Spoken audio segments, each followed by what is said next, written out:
تو بات صرف طبیعت خراب کی نہیں تھی، بات تو صرف احساس کی تھی، اور اس لڑکی کو احساس تھا کہ اس کی طبیعت خراب ہے۔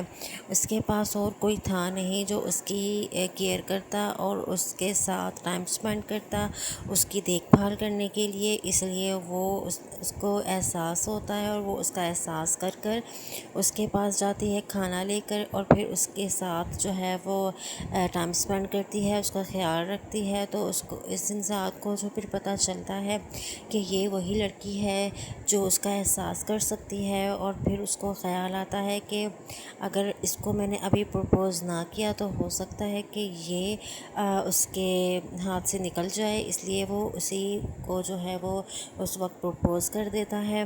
اور پھر جب وہ پرپوزل سنتا ہے تو پھر وہ لڑکی کہتی ہے کہ تمہارا دماغ تو خراب ہو گیا ہے کیا؟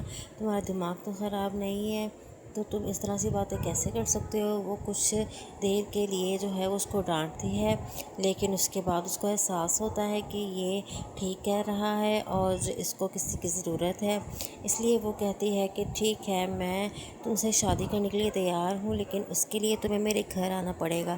پہلے تم ٹھیک ہو جاؤ، ہاسپٹل سے فری ہو جاؤ، تو پھر تم رشتہ لے کے میرے گھر آنا۔ اگر میرے ماں باپ مان گئے تو پھر میں تم سے شادی کر لوں گی۔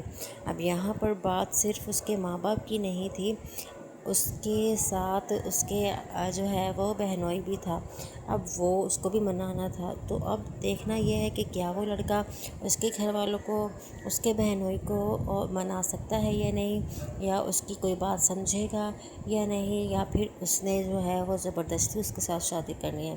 تو اس طرح سے یہ جو ہے وہ ڈرامہ آگے بڑھے گا۔ آپ لوگوں کو کیسا لگ رہا ہے یہ ڈرامہ اور اس کی سٹوری، ہمیں جو ہے وہ ضرور بتائیے گا، اور مزید پرومو ریویو کے لیے چینل کو سبسکرائب کر لیں۔ Thanks for watching reviews.